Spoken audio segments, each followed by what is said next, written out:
Hey everybody, welcome back again to the show here on the 614 Radio Network. Okay. The Armchair QB Show with myself, Bill Reed. I am allegedly the host. With me is the co-host. He's America's Counselor, Mike Devine. What up? Michael. What's up, buddy? Happy Veterans Day, man. I know, man. Dude, I kind of missed you last week, you know? Well, it is what it is. Sometimes the absence makes the heart grow fonder, so I'm told. Yeah. Well, I was gone for 15 years from Ohio, and I didn't really miss you at all. So I don't know if that's really going to play here. I but, saw a funny meme. It was like, if you set someone free, how did it go? And I know I'm going to get this wrong.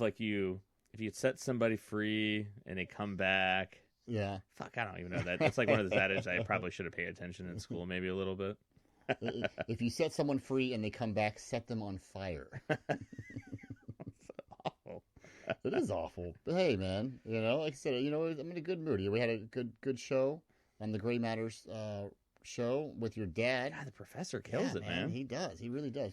You guys should check that out. Definitely here on the 614 Radio Network.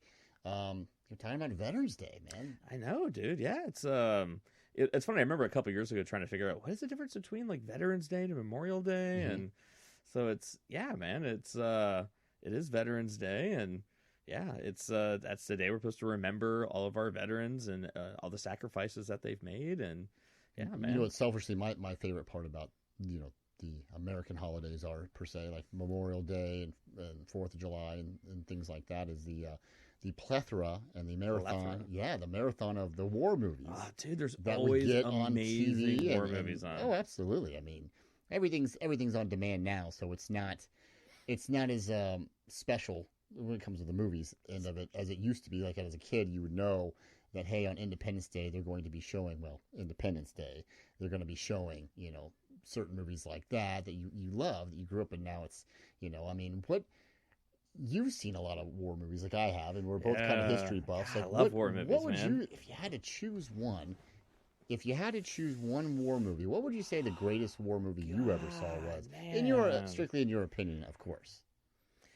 Can we do like a top 3? Well, you can do whatever you want, man. I don't know if I can pick a favorite. If I had to pick a top 3, am I allowed doing that? I mean, sure. Sure, absolutely, man. All right, so there's no wrong answers. So in no particular order, I think Gettysburg. I love Gettysburg. Just I don't know. No movie I thought really brought to life, I think, the Civil War and what it was like fighting that war, down to the weapons, the tactics, what it was like. I mean, just the cinematography. It was just so well done. It was so accurate. So I mean, hands down that one. Saving Private Ryan. That one's just one of those where my dad was talking about it on Gray Matters just when he went to Normandy last year and was able to Normandy. Nice. So he was actually able to like go into the turret housings where the German armies were, and then go down to the beach and do the opposite. And I can do that on my Call of Duty video game, man. But that's about as close as I've gotten to. But just that, I mean, just what they went through and what that was. I mean, that movie just captured that first 20 minutes of them on that D-Day in Normandy. Jesus, man. Like, so that one, gosh, if I had to pick a second one, I would say, God, so this is where it's tough. I would just say purely just for the boot camp scene, Full Metal Jacket, with R. Lee Ermey and that one. I mean, once again, I mean, like, there's so many. I mean, Glory was awesome. Platoon, there's so many. I mean, Hamburger Hill. With Gene Hackman, Bat 21, where he got shot down. That was fucking awesome. There's just so many good ones out there. I mean, gosh, yeah. So, what about you? I mean, well, one of my favorites is, like you said. I mean, everyone you just mentioned is just fantastic. But mine's an oldie but a goodie. Is Patton. Shit! Yeah, that's awesome. You got.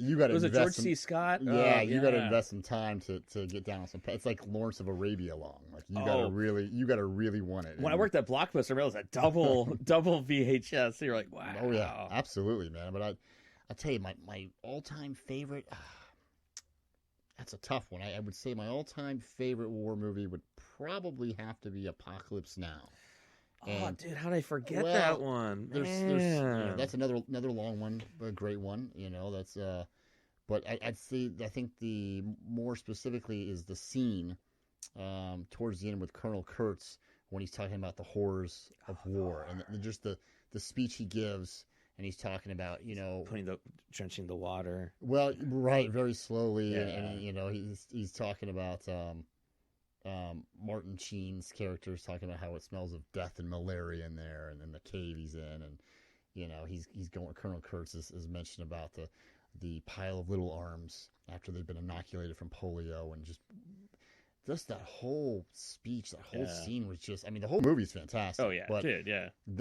That scene, I don't know what it is. Something about that, and it's not even a war scene. Like it's the best way I can describe Apocalypse Now to those that haven't seen it is I don't even know if I can call it a war movie. It's more like a movie that happens to take place during a war. Yeah. Like, yeah, there are battle scenes, obviously, and there are people that get shot and blown up and killed and things like that. But I don't know, as weird as it may sound, I don't know if I would be like, this is your typical war movie. Yeah. It's like a bunch of events that happen to take place in the middle of the Vietnam War, so it's not even in Vietnam, it's in Cambodia. Yeah, like it's so messed up. I mean, it's and that's where, like, when you look at war movies, is it like historically accurate war movie? Is it like storyline movie? Yeah. It's like there's so many. I mean, gosh, I think one of my favorite lines in that movie when it was when they met. Oh God, what's his name? The general where like this. I love the smell of napalm in the morning. Oh yeah, has that gasoline type smell. It smells like, I don't know, victory. Kilgore was his name. Yeah. Gosh, I love that. If I say this beach is safe to surf, I say this beach is safe to surf. Yeah. Playing Faulkner, as the Hueys are going in for the attack. He starts yelling at the soldier. He's like, I don't think it's safe to serve. He's like, what the hell do you know about it? You're from goddamn New Jersey. And it's like the scene, like this, dun, dun, dun, dun, dun, dun, dun, the gunships are going the Ride in. of the Valkyries. Oh my God. Yeah. I mean, that's such a good movie. And again, man. that's like, that's like watching the Miss America pageant and you're trying to pick out who the best looking woman is. It's like, that's how it is with like specifically war movies for me. I'm like, man, there's just so many out there. How do you pick one, but I guess if I had to go with one, and of course I completely reserve the right to change my pick a month from now or a year from now or when another movie comes on, and I'm like, you know what, that's the new one, and you always see how that goes. It's just so almost like the last one you've seen. It's just one really well done. I mean, gosh, I mean, like, I always say, like, the first, like, 20 minutes of Full Metal Jacket with R. Lee Ermey, the drill instructor. Have you ever seen Jarhead? Oh, yeah. Dude, Jarhead was fucking awesome. I mean, that one really showed. A lot of those are kind of underrated or under the radar. Those that have seen it know that Jarhead's a good one, and that's historically accurate. That's, Anthony Swafford was, he actually wrote the book, who's also the Jarhead, name. Yeah. And, God, The Hurt Locker. Oh, dude, yeah, it's another good one. Jeremy Renner, dude. That was just, awesome, which makes dude. That one reminds me of Black Hawk Down. Mm-hmm. That was another good one, man. Some of those movies piss you off though when you watch them.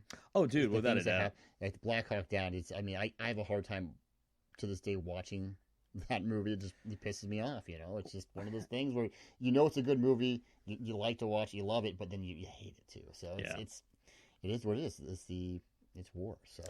Yeah, it's it's funny. Like, I remember, I talked about this on Gray Matters, but my dad, we, whether it be like going to the Wright-Patterson Air Force Base Museum or study military history, I'm like, I always like ask questions about what they were doing, why they were doing it, tactics. And I think as I got older, it went from more the what caused it, why are we fighting it, how we won, the weaponry. When the more I started diving into psychology, it's more about the psyche of war, and I remember just the more I kind of started diving into war and finding out how it affected people, the more war started making me angry or dismayed with human nature of, like, it's the worst part of human nature, that the things that we have to do, and what war, the atrocities of war, we always throw that word around, but it is.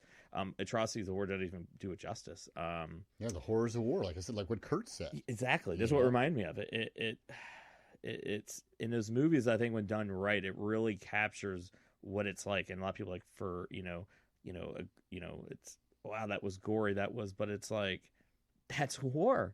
What do you think's gonna happen? Yeah. Absolutely. Yeah. It's And that's what we have a lot of fun on the show here. But we talk about the war movies, which that came from us discussing Veterans Day, Yeah. and it's one of those holidays where I don't want to say it gets overlooked, but like look at Memorial Day, right?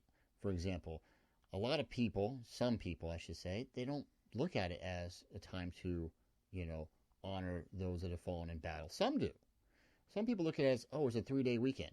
Oh, Yeah. let's go to the Barbecue. pool. Let's go to the pool. Indy 500 weekend. Which that's cool too. But yeah. I think and I think with Veterans Day, I think it's one of those things that's sometimes can be a little looked over. Let's absolutely. say. Right. So I just kind of hope that maybe with everything that goes on, not to get political because we don't really do that on this show, but I just hope that maybe some people out there that maybe aren't fully aware can maybe do a little research on their own and always come to your own conclusions. But I just wanted to take my 2 minutes there to kind of say that. So absolutely. Yeah. Now, ones I would say that aren't necessarily war related but military related. Mm-hmm. I mean, Iron Eagle's awesome. There you Top go. Gun was awesome. I mean, well, all the Rambo movies. I mean, all they're the not, Rambo movies. Rambo 2, he goes back into Vietnam. Back. No one goes back into No one Vietnam. goes back. He did.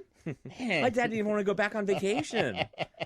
I do have a funny, a real quick story. You'd love this one. So, I don't know if I ever told you this. So, this was like sophomore year high school English, right? So, I had to write a paper. It was like, watch a movie and write about something, right? And of course, my dad may have been like kind of guilty, and maybe like if I really kind of, me and my sister were like, I don't know what I'm going to do, he'd like write the paper for us because he was so awesome at it. But here's the problem, though. When you're like a really intelligent dude and you're trying to write a paper for like a 10th grader, sometimes you can make it a little bit too good and then maybe not think about your audience. So now, mind you, so you have the picture. So how you did it, you wrote your paper and then you picked a clip out of that movie and you wrote about it, right?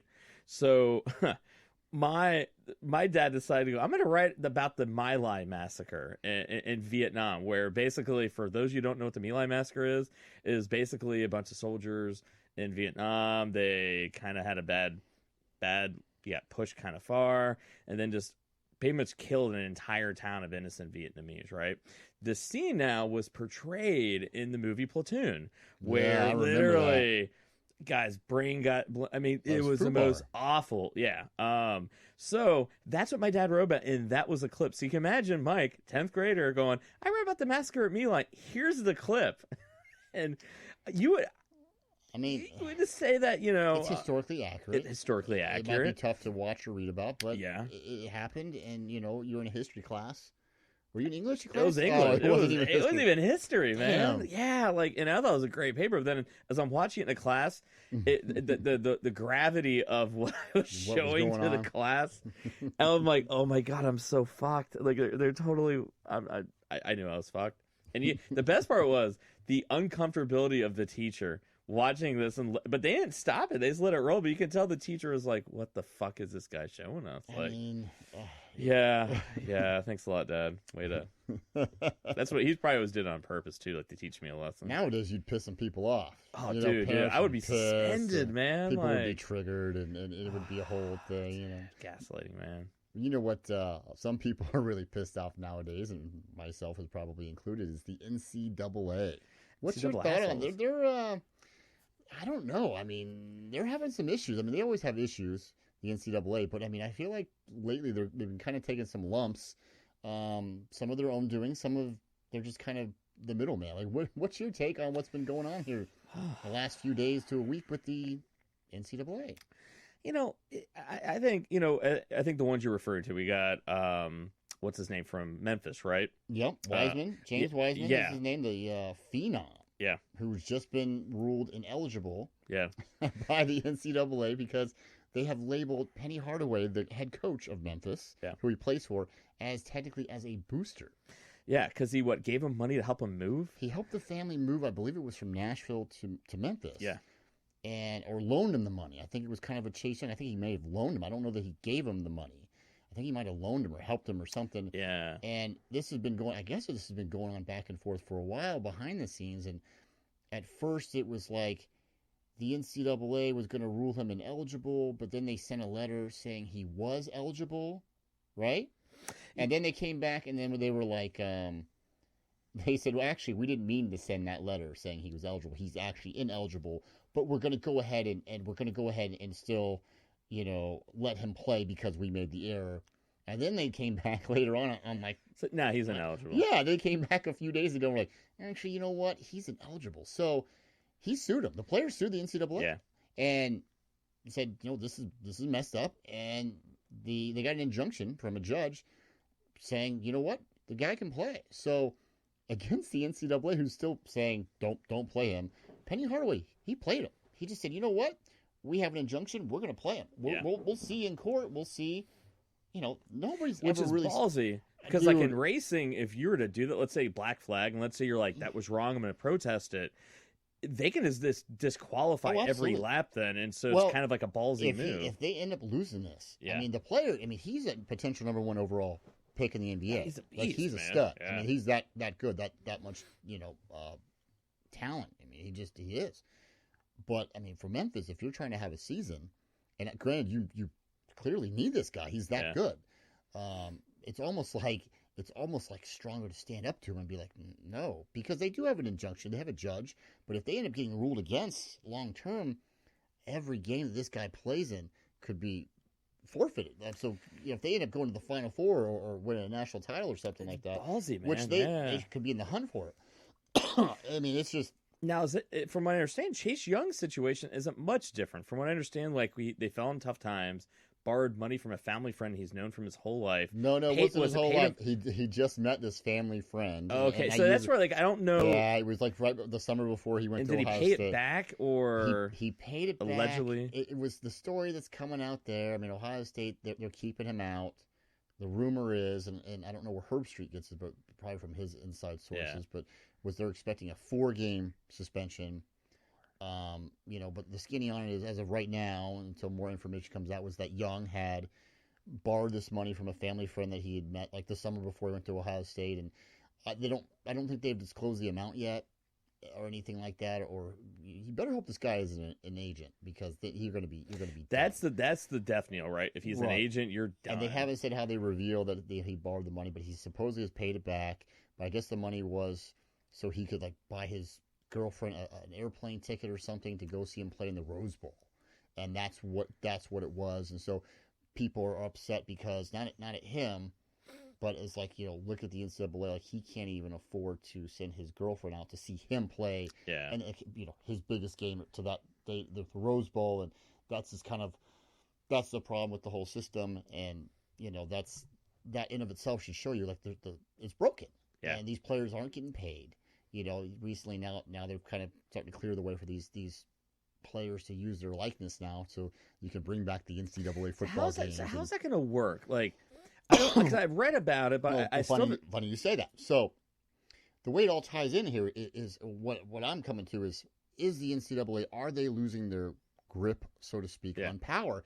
And are they, as more than one person has speculated, are they going to drop the hammer, so to speak, on a Chase Young or on a Wiseman from Memphis to just to show everybody that they can't. Yeah. Listen, we're still in charge here, not some judge, because there's lawsuits, a lot of lawsuits going on. I mean, your opinion here, what do you think is gonna? Do you think it's going to be business as usual? Do you think the NCAA should be really worried? I mean, I think sports in general at a college level, colleges in general, I think they're being put on notice. I think, I guess, I don't know, man. I think it's inevitable that they're going to get paid. This is where it's interesting, because I'm a big sports fan. I'm a big college sports fan. But I was in academia as a professor. And me personally, I guess I have a different viewpoint of it. I don't think players should be paid for it. The way I look at, they are getting paid. I graduated with over $100,000 in student loan debts. They don't got shit. You are getting paid. Do I feel as though they do need to give these guys more of an ability to be like what they do with us grad students, because we do so much research and work. We can't work really anywhere else. We get research assistantships. We get teaching assistantships. We get $10-15 an hour in healthcare benefits, right? So that's our spending money, our rent money. So I do think that they need to do something as far as the money these guys can earn, considering the sacrifice that they're making. It can't really work elsewhere. But then they bring up the argument of, well, they're making all this money, we should get some of it, right? Now, this is where I sit there and go, I think that money, because you gotta look at, man, like Ohio State, they brought in like 200, I can't remember the exact number we talked about in a previous show, like 250 million in revenue.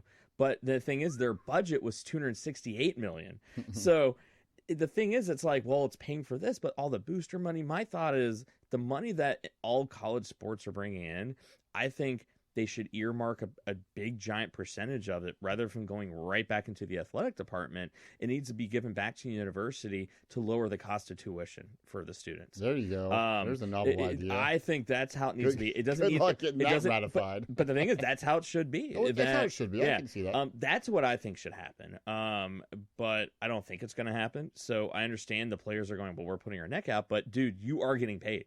You're getting a free college education, and this is all voluntary. No one's making you play football or basketball. I mean, I'm not trying to take the NCAA's side. I mean, I've on more than one occasion I refer to them as the NCAA assholes.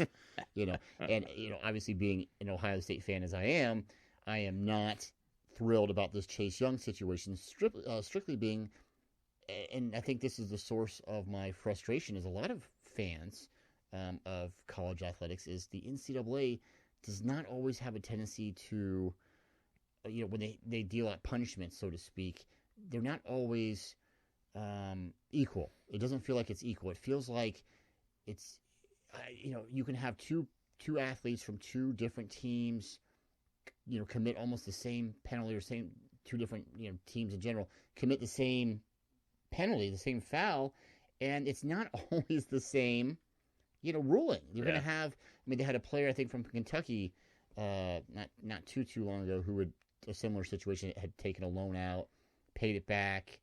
I don't know how much or what the details were, but he got 1 game. Now I'm hearing Chase Young might get 4 games, and I'm like, well, wait a minute. Is paid back, and I'm sure there's more details. That'd be this week's game. So no one knows. So technically, if it were 4, that would be what the regular. Well, rest of does that count for the game that Ohio State? Because the NCAA hasn't done anything, right? I would hope it'd be like time served, because then that would mean then he would at least be able to play in a bowl game. That's the problem with the NCAA. You don't know. It's almost like the damn college football playoff committee. Yeah. You don't know what the criteria is, and then pick it. They just do it. Yeah. It can be the arbitrary, and it's just, I think that's what's frustrating, is they can drop the hammer on some people. I mean, look at not to bring up old history, but look at Cam Newton. Yeah. Not a goddamn thing happened to him. His father was on video, on tape. He caught red-handed trying to negotiate. Well, I think it was Mississippi State. Yeah. He wanted $180,000 for his son to go there. And so he ended up going to Auburn. So how much did Auburn pay? Yeah. Because I guarantee he didn't go there for free. Remember when he stole the dude's laptop and spray painted it and put his name on it? That was mine. Yeah, that was mine. Well, then on top of it, my bike. So the NCAA banned Newton's dad from all college athletics. You can't be in the stadium. You can't be near. So what happens on the national championship game when Auburn wins, a couple of years ago? There's his dad. They show his dad like down on the field or in the locker room after the game. And still nothing happened to Auburn. Now, I'm not saying they should take Auburn's banner down, okay? But what I'm saying is absolutely nothing happened. Right? Obviously, this guy's dirty. The guy that you banned, you said you can't go near because you're a dirty guy. You're acting as an agent, right? He was still in the stadium. He was still down in the locker room. Nothing happened to Auburn. Didn't even lose a scholarship. It's just like, it's the hypocrisy. It just seems like there's no clear cut. This is what's going to happen for sure. And I know it's a case by case basis. I know there's not always, but it's just, as a fan, it can be very frustrating. And when are they going to rule? Are they going to rule this week? That's again, it's like a Japanese inspection. Yeah. They're going to take their time. They're going to do what they want to do. Maybe it's one game. Maybe it's the rest of the season. No, I will play devil's advocate though, because you're the NCAA. I don't got to do shit. That's what I mean. Why do I got to do anything? It's a Japanese inspection. Why do I have to do anything? I can do it the way I want to do it. And if anyone is not familiar with what that is the old saying was, when the Japanese would get a delivery of some fish on their dock that maybe they just weren't so sure about, that they just let it sit. Yeah. And they'd wait. And they'd wait until they were good and ready. And then finally, they'd go and inspect it. Well, of course, by then, there'd be nothing left to inspect. Oh, yeah. Absolutely. So I'm not saying they're doing that in this case, but it's just, NCAA does not have a lot. The governing body does not have a lot of fans at the moment. It's just it's human nature. I mean, it's like with anything. I mean, it's kind of like, let's take like Ohio, not to be wild left field, but with the medicinal marijuana dispensaries and groweries here. It's like, man, like.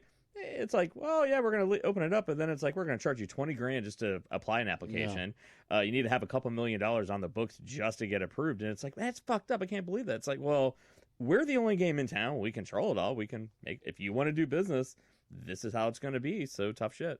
My snap prediction here is going to be that Wiseman from Memphis is going to win and going to play. Yeah. He might be one and done or something like that, but I think that's my gut tells me that, and I think with Young, I think he's going to be suspended, but I think he'll be back for the playoffs, and I think he will play in the playoffs. There's been some speculation that he might shut himself down and be like, fuck this, I'm going to the draft, I'm going to get ready. I don't think he will. I think he'll play in the playoffs. Now, speaking of playoffs, Iowa State #1, you gotta love that, man. Did LSU do enough by beating Bama to pass him? No. I think Ohio. I mean, you got to look. Ohio State just annihilated. Not given it was Maryland, right? But you got to look at Ohio State's #1 because they've been annihilating everybody they played. So they did what they did to stay #1. Well, I think the strength of schedule, and I know some people can make jokes about that, but the way it stands right now, I mean, Ohio State has played 3 teams that are currently ranked in the top 25. Yeah. Right. They played Wisconsin, Cincinnati, and Indiana, and they absolutely hammered all 3 of those. I mean, hammered them, dude. In Cincinnati's case, they beat them 42-0, kicked the shit out. I mean, all the teams have kicked the shit out. Yeah, we've kicked the shit out of everybody. But like they've beaten 3 current ranked teams now. I know Alabama beat Texas A&M, who were a whopping ranked 23 at the time. And now the first big test they've had was LSU, and LSU handed it to them, man. Well, Bama has beat no ranked teams. Yeah. They haven't. I mean, LSU, they speak for themselves. Clemson, I think, obviously should be in the mix. How about Minnesota? Dude, I'm not going to lie. I watched that game carefully this week because absolutely. Our good friend Anderson, he went to Minnesota and he loves it, right? And I watched more of that than the Bucks game. Yeah, dude. So, well, the thing is, it's funny because we were shopping. And by the time we got back, it was like 10 minutes in the game. I'm like, fuck, they're already up 21-0. And my wife kept making a joke going, she goes, I want to watch the games, but literally, she goes, before the first quarter's over, they're usually up 14 or 21. Yeah. So I flipped to something else. So we watched That's what my wife said. She goes, I thought you were watching the Ohio State game. I said, it's over. Dude, I watched the entire Minnesota game, and I'm sitting there going, dude, Minnesota's legit. And I texted you in the game going, yes, you did. How in the hell is undefeated Minnesota ranked below 2-loss Florida and Michigan? Because prior to the Penn State game, Minnesota hadn't played anybody. Dude, that's what it was. It was their strength of schedule to that point. I'm not impressed. I mean, I'm not overly impressed with their offense. Their defense, but man. Now they beat Penn State, and I got to tell you, man, They neutralized Penn State. They made Penn State's offense look like JV, dude. You can make an argument now that Minnesota is now the team that's being disrespected. Yeah, I agree. Hands down. Especially if they don't get a top 10 nod, at least. Well, they're going to be in the top 10. They better. I hope so. They beat number 5. Well, the AP and coaches polls came out today. Excuse me, and I think they were 7. Okay, good. But with the College Football Playoff Committee poll, the only one that matters. Now, are they Big Ten West? Yes. Oh, yeah. So okay. All right, so they're going to be, barring a complete breakdown. It'd be Ohio State and them. Well, again, barring at least in the West, I think they actually have an easier path in the West, is my opinion. Minnesota does than Ohio State does in the East, because Ohio State still has to play Penn State. They still got to play Michigan, that's a rivalry game. So right there, I mean, all the games are rivalries in the Big Ten. I mean, yeah, well, you could say that with a lot of conferences, but I mean. But Ohio State, Michigan, you know how I feel about that. So I don't. It's gonna be a good game. I mean, you know how I feel about Ohio State. I mean, I think if they get business done, they'll be good. But dude, I mean, they neutralized Penn State. I was shocked, how much Minnesota right now is where I think Clemson was a week ago, as far as being disrespected, not taken as seriously. I think more so in Minnesota's case, because obviously they're not really a football powerhouse, and they haven't been relevant for a long time. So I'm glad to kind of see that happen. the coach just signed a big extension.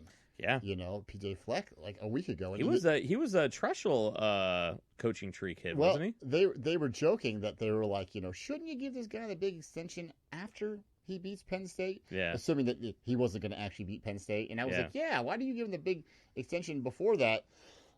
And then lo and behold, I got to tell you, I didn't give him much of a chance to beat Penn State. Yeah. And so I think, say what you want, Minnesota, they should be ahead of Baylor. Dude. Baylor's undefeated, yeah. but Baylor hasn't really played anybody. They haven't played anybody. Well, that's the thing. Like in college, they're going to play Oklahoma, but not yet. Well, the thing I love in college, I mean, is like a coach can radically change. I mean, think about like where Ohio State was when Treshel came in. I mean, totally turned that program around. You saw what happened with what's his name with Penn State. I mean, after Joe Pa, I mean, destroyed it, turned it around.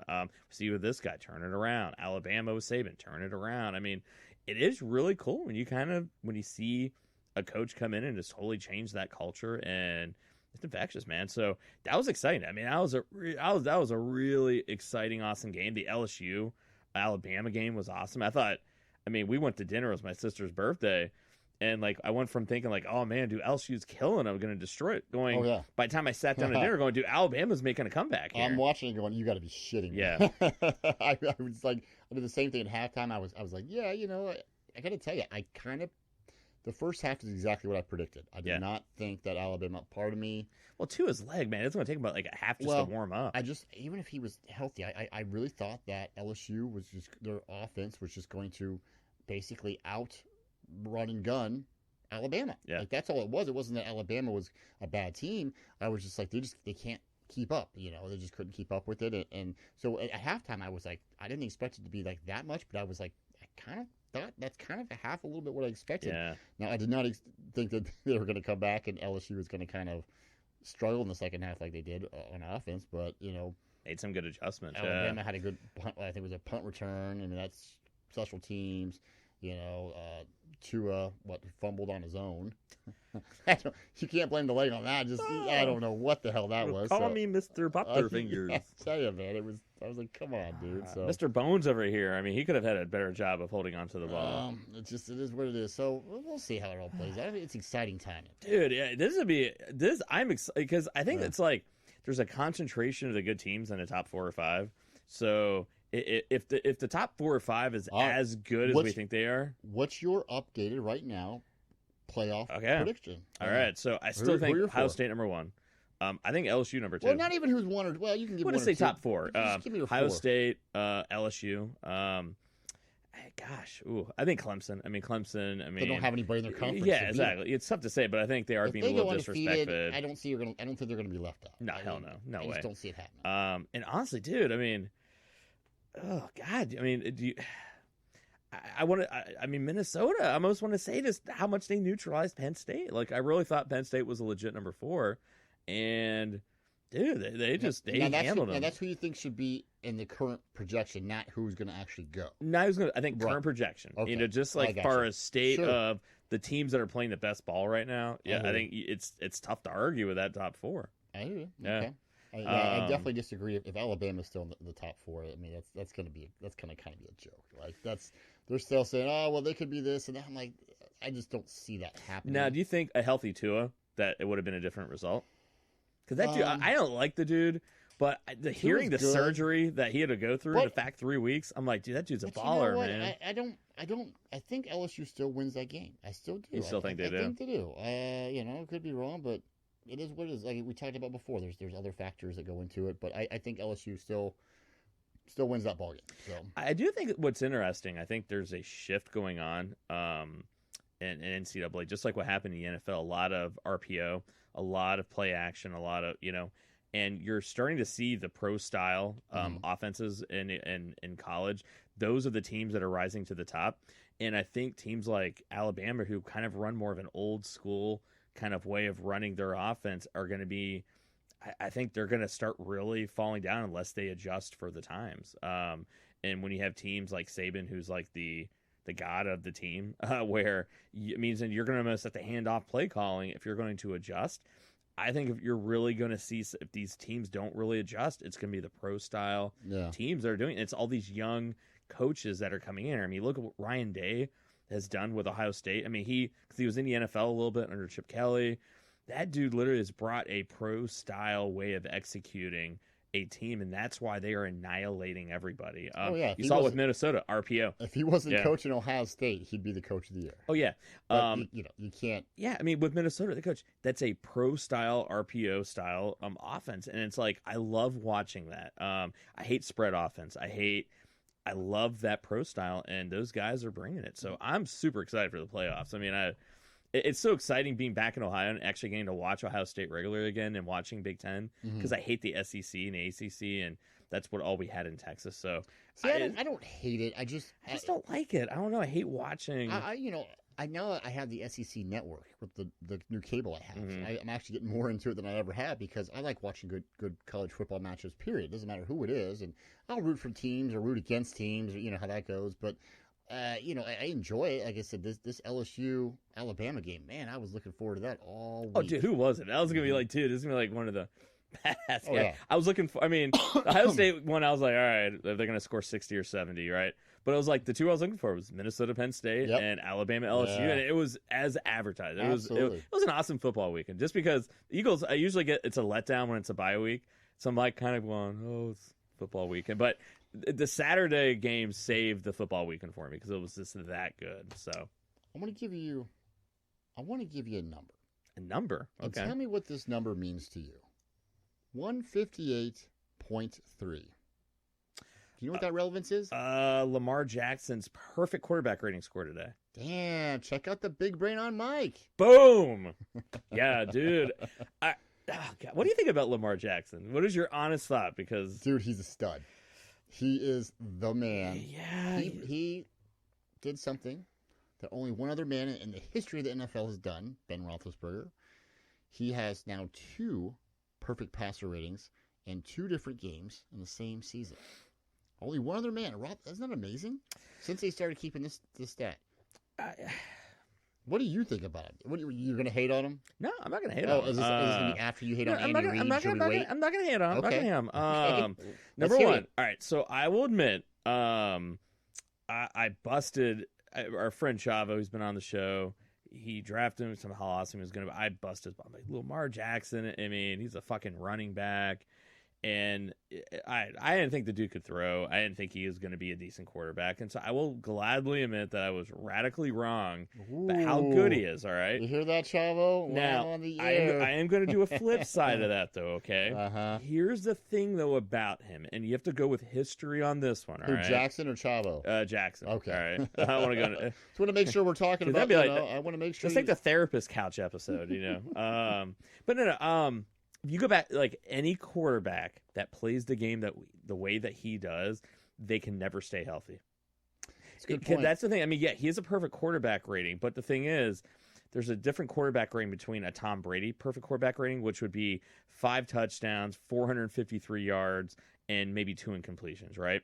He's doing a perfect quarterback rating with like rushing for 60, 70, 80 yards, maybe running a touchdown or 2, passing 15 to 17 for 200 yards. That's the thing. It's like his perfect quarterback, you got to look at through it, the filter of it wasn't a pure passer one. It was like, yeah, he wasn't throwing the ball a ton. He's using his legs and combined with it, which is he's a fucking stud. Like, dude, I think he's a fucking beast. He's a badass. I admit I was wrong about him. I don't think that style play can stay healthy over the long haul, and not in the NFL. He's going to have to adjust, and that's where can he adjust his game to be like a Russell Wilson, where he uses mobility to buy time but use your arm. I don't know if he has that. How deep into the playoffs can he? First of all, you think he can stay healthy enough to make it deep into the playoffs? I think so. And yeah. Can the Ravens, defeat the Chiefs and defeat the Patriots? I mean, honestly, like you gotta look at. I mean, they have a good coach. Their defense is Bills, yeah. I know the Bills lost to the Browns, but I mean, the Bills are looking pretty good. They're going to be in the playoffs. I think, defense is really kind of. Defense and running has really been this. I think the surprise of the NFL season. You got the Patriots winning with defense turnovers, right? You have Baltimore. Their defense is a total resurgence, running the ball, right? You look at all the top teams; they're running the ball. So because you got to look at Patrick Mahomes put up 400 yards, but yet they still lost. There are a lot of a lot of issues on defense, but they don't have a running game that they did when they had Lamar Hunt. So, Lamar Hunt, or Kareem Hunt. So you have to look at like this league it's radically changing, and that's what I love about the NFL. It is morphing a little bit.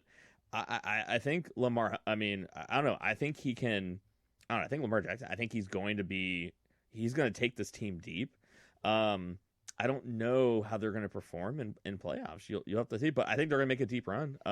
It's if arguably he stays healthy. I think you're right. I think he's going to be very, very deadly. I think he's coming into his prime, or is in his prime, I should say, and he's them and the Patriots are playing the best football at the time when they should be playing their best football in right the now. AFC. Yeah, I mean, the Niners AFC. Yeah. The Niners still got to be the favorite. I think overall.